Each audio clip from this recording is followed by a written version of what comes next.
ত্রয়োদশ জাতীয় সংসদ নির্বাচনকে সামনে রেখে বান্দরবানে জোরদার করা হয়েছে সর্বোচ্চ নিরাপত্তা ব্যবস্থা। বুধবার সকালে বান্দরবান জোন সদর মাঠে ব্রিফিংয়ে zone commander lieutenant colonel Mohammad Humayun Rashid জানান, যে কোনো নাশকতা কঠোরভাবে দমন করা হবে। জেলা শহর সহ ৭ উপজেলায় ব্যালট পেপার ও নির্বাচনী সরঞ্জাম কঠোর নিরাপত্তায় কেন্দ্রে পাঠানো হচ্ছে। সেনাবাহিনী, বিজিবি, র্যাব ও পুলিশের সমন্বয়ে যৌথ বাহিনী গুরুত্বপূর্ণ এলাকায় মহড়া দিয়েছে। ৩০০ নম্বর আসনে সেনাবাহিনীর ৪৫০, বিজিবির ১০০, র্যাবের ৫০ সদস্য সহ প্রায় ৭৫০ আইনশৃঙ্খলা বাহিনীর দায়িত্বে থাকবে। সর্বোচ্চ নিরাপত্তা নিশ্চিতকল্পে সর্বদা সচেষ্ট রয়েছে।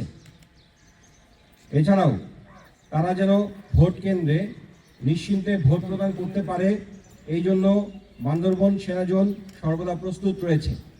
এই আসনে ভোটার ৩,১৫,৪২২ জন।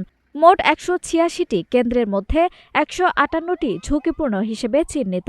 ৪ জন প্রার্থী প্রতিদ্বন্দ্বিতা করছেন বান্দরবান আসনে। আঞ্জুম হক আরবি, নাগরিক প্রতিদিন।